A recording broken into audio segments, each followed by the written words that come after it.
చాలామంది పీసీఓడి కానీ పీసీఓఎస్ కానీ ఉంటే 60-70% పేషెంట్స్ పీసీఓడి కానీ పీసీఓఎస్ ఉన్న వాళ్ళు కానీ న్యాచురల్గానే కన్సీవ్ అయ్యే ఛాన్సెస్ ఉంటాయి.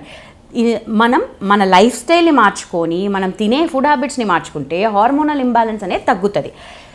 కానీ మిగతా 30-40% వాళ్ళకి ఏమవుతుందంటే పీసీఓడి ఆర్ పీసీఓఎస్లో అండం అనేది ఫామ్ అవ్వదు. ఫామ్ కాకపోతే అండం రిలీజ్ కాదు, అండం రిలీజ్ కాకపోతే ప్రెగ్నెన్సీ అవ్వదు.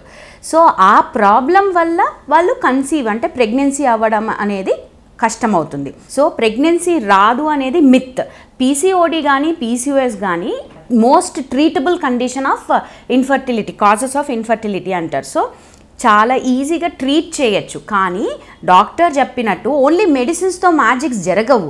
మన ఫుడ్ హ్యాబిట్స్, మన డైట్ అనేది మార్చుకొని మన లైఫ్ స్టైల్ అంటే ఈవెన్ స్లీప్ అనేది కూడా చాలా ఇంపార్టెంట్ అండి. టైంకి పడుకొని టైంకి ప్రాపర్ ఫుడ్ తీసుకొని ఎక్సర్సైజ్ అది చేస్తుంటే ఫర్టిలిటీ అనేది అంటే కన్సీవింగ్ అనేది మేమేం మెడిసిన్స్ ఇవ్వకుండానే మీ అంతకు మీరే కన్సీవ్ అయ్యే ఛాన్సెస్ చాలా ఎక్కువగా ఉంటాయి.